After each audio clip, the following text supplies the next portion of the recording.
Dick Cheney, and Joe. Why has nobody done that? Coming soon to MTV.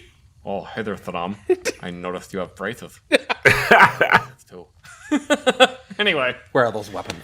Where are those weapons at, Thadam? Oh my god.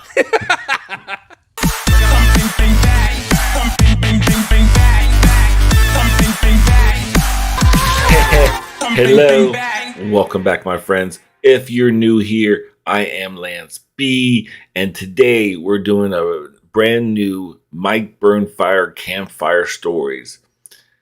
Best, in parentheses, military experiences. I wonder if Zach's still going to rant about this, but they said this is the best. So I'm really interested where this is going to get into.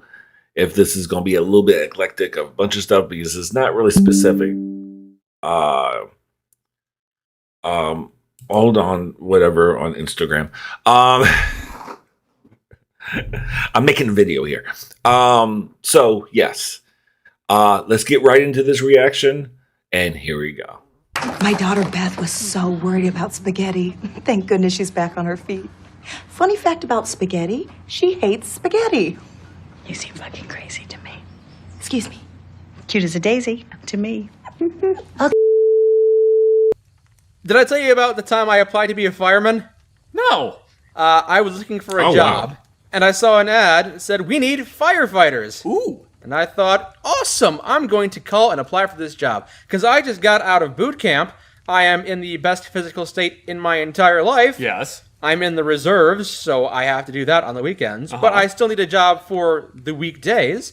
Maybe I could be a firefighter. Yeah, So, why not? Yeah, I gave them a call and said, I hear you're looking for firefighters. And they say, yeah, you think you'd be a good fit for the job? I said, sure, I think I could probably do it. I've got the heart and soul for it.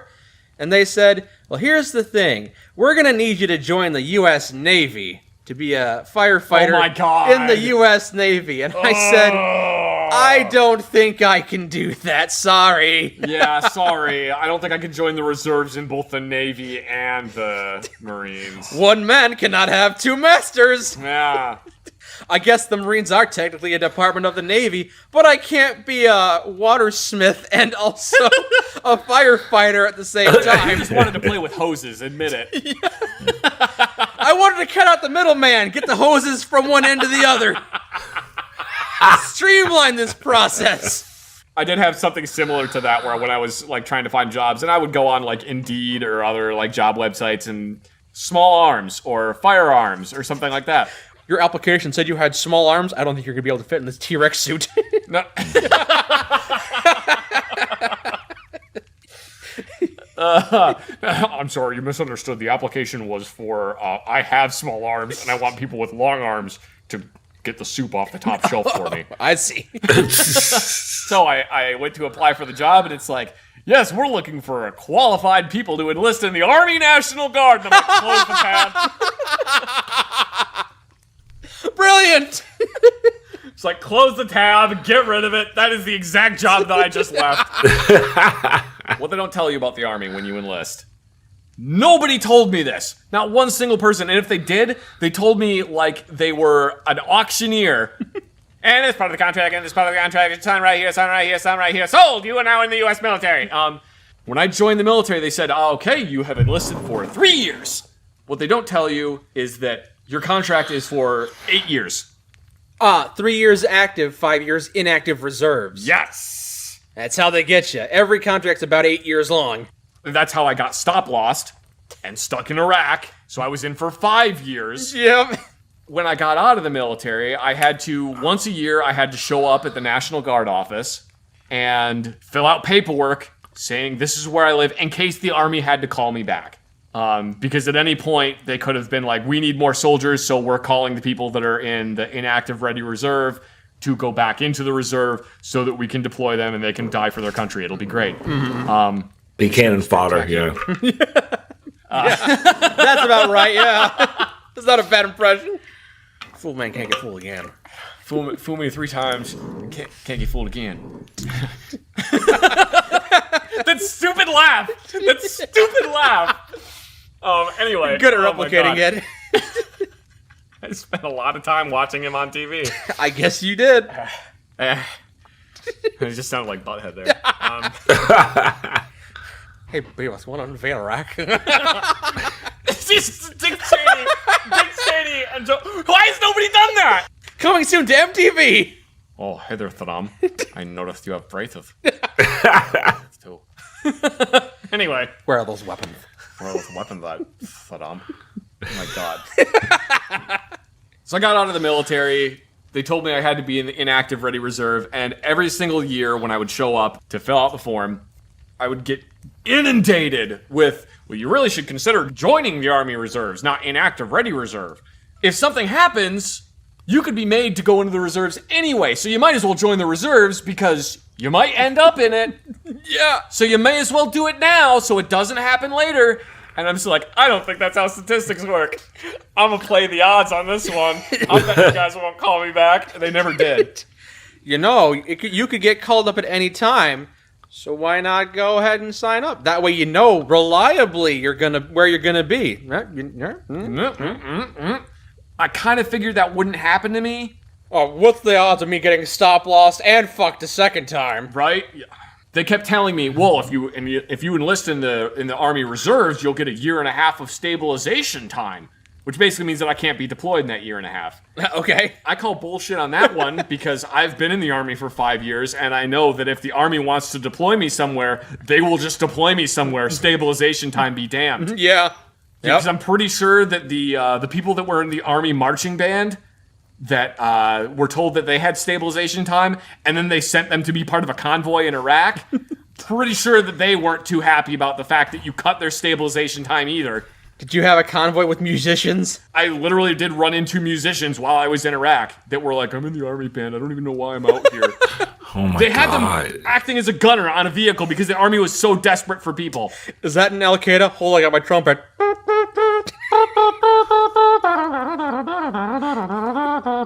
The military really does that? Wow. Hold on, I think I put some Kenny G on this. Just some terrorist. That's not Kenny G! Freebird! I can't play Freebird on this thing. It's a trumpet, you idiot! You stupid terrorist! I heard someone the other day say that their least favorite part of Freebird was the guitar solo. I'm like, that's what Freebird is! I like the quiet part where nothing happens for the first 5 minutes. Yeah, the Army was so desperate for people during the initial invasion in Iraq that they were taking members of the Army band and sending them out into combat roles. At the time, women were not allowed to be in combat roles. Mm-hmm. But the way they got around it was, oh no, this is a convoy. This is a completely different thing. This isn't a combat role. They're just riding in a truck. You gotta have security on the truck, so put them in the gun turret. Yeah. It's not a combat role, though. Not a combat role. Nope, not a combat role. Absolutely not. Why would you ask that? I honestly think I would probably say that the Army was both the best and worst job I've ever had. It has some high highs and some low lows. Yep, it's had some really, really awesome and incredible moments, and other moments were just complete and utter total shit. We're the top 3 high highs. Ooh, the top 3 best moments of while I was in the Army? Yeah. The convoy live fire mission. It was super fun, and it was the one where I was only supposed to do one. But I ended up doing all 3 of them. Like, I went on all 3 of them. And it's like each convoy live fire was like 2 hours long. I went on all 3 of them because I had a grenade launcher and other people didn't want to go. They were like, well, we got a bunch of like practice grenades here. We got too many practice grenades. So if you have a grenade launcher, give your grenade launcher to someone else and have them go on it. And I'm just like, yeah, can I just go all 3 times? I love shooting this thing. I'm getting real good with it. I remember that story, and I assumed that would have been one of the top 3. Yep. That one, what else? A grenade launcher. That would be fun. 3 great things happened. Here's one. Oh, fuck, it was just the one. Oh, fuck, it was just the one. No, just the fact that I learned so much about guns was really cool. And it was also very interesting. I don't necessarily want to say good or bad, but it was very interesting going to a country that's so vastly different from the United States. Ah, yes, world experience. Yeah, being in Iraq in a country that was so completely different. Maybe skip if you're part of the military eating. is when I found out about I'm not MREs, eating, thank God. and then I ate them for 2 weeks and realized, I haven't shat in a while. Oh, gee, that might be it. Eventually, I did have to defecate, And it came out like a snake's jaw unhinged. Oh, God, stop. Stop. That's horrible. That's horrifying. Oh, my God. Oh, my God. You put that image in my head, and now it will never go away. I hate you. I don't know how nothing tore. And I was not the only one. No, that happened to me too. I just preferred not to think about it. It wasn't ever described to me in such a visceral way. How did that thing come out of me? That is basically a fire log. I do remember thinking that several times, just going like to the bathroom and then like standing up and just being like, call a medic, that's not right. Call a priest. Call the Ghostbusters. I think this is possessed. Speaking of food in boot camp stories, this is the first couple of weeks, and I had already caught pneumonia/bronchitis. Fun. So I was on light duty. I was specially marked out. I wasn't allowed to wear boots. I had to wear my Go Fasters. Ooh. But we were doing some exercises or some drills or something. I don't remember.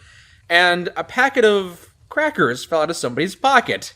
Somebody had taken crackers from the chow hall. That's a big no-no. And put it into their pocket to eat later. Mm-hmm. That is verboten. You are not permitted to take food out of the chow hall. No, food stays in the chow hall or in your tummy. And the drill instructor put us all online and said, everybody empty your pockets now. He was not the only one who had taken food. Uh-oh. 6 or 7 other people had pockets full of peanut butter and crackers and whatnot. Oh my God. So everybody had to go outside and do jumping jacks for 2 hours. Yeah, I think that happens multiple times in every... Except this guy. Yeah! Hooray, I had pneumonia! The doctor gave me a bong to blow into every couple of hours to get rid of my pneumonia. Oh, God. That was my treatment. Practice breathing for a while. Try and get the ball to the top of the bong. When you've done that, you'll know you have gotten your lungs back. So I had that for a couple weeks. If I'd had it any longer, I would have gotten held back. Thank God it didn't happen. Yeah. Who wants to be in that hellhole? When I was in basic training, I grabbed the packet of crackers, and sometimes the machines don't do a very good job of separating them. Okay. So when I grabbed it, I went to put it on my tray and started walking away, and there were 4 things of crackers all stuck together. I got stopped immediately by one of the drill sergeants who started screaming at me about how I'm not better than everybody else and I don't deserve that many crackers. This was one of the times that I got singled out. It's one of the times that made me get very good at becoming wallpaper. Yes. And just not standing out ever. I am a sensitive boy. Yes. I am a sensitive boy. A soft soul. And there are 3 grown men screaming at me, and I am trying my hardest not to start crying. You have 8 crackers! You're not allowed to have that! That is 6 surplus! They made me put all of the crackers in my mouth and say the Soldier's Creed.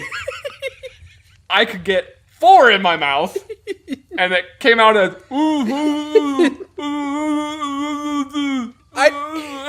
I don't know how drill instructors don't laugh at you guys. I don't know either. There are a couple of times where I've seen one crack a smile and then quickly turn away and put their face in their cover. Yeah. After being in character for that long, I think unless you're just a heartless person, when something stupid like that happens, you kind of just have to start laughing eventually. We were doing a brass and ammo shakedown at the end of a firing range, which I'm assuming you know what the brass and ammo shakedowns are, yes? They want to make sure you don't have live rounds on you. Yeah. They don't want you to go full metal jacket when you get back. Yeah. So we're doing a Makes brass sense. and ammo shakedown, and somebody, of course, in every single basic training cycle says, "No ass, no bramo, drill sergeant," and then everybody laughs at it. and Ass, it's, no bramo. No ass, no bramo. So drill sergeant gets up to one of the guys, grabs onto his blouse pocket, Yep. right up on the chest. Mm-hmm. There was something in there. What is this, Private? The fuck is this? The guy he did this to was this whole corn-fed country motherfucker. Always spoke in a super deep voice. What is this, Private?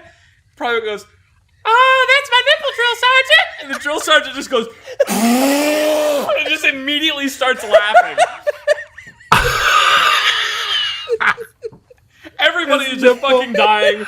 The drill sergeant cannot keep it together. Everyone is just cracking up, and he's just like, what is actually in your pocket? He's like, it's trash, drill sergeant. He's just, God damn it. They try so hard not to break character. Our friend Kirk told me a story similar to that, where they were doing mountain climbers, kicking his legs back and forth, and he jumps up and stops. And the drill instructor says, "Why'd you stop doing mountain climbers?" He responds, "I reached the top of the mountain, drill sergeant."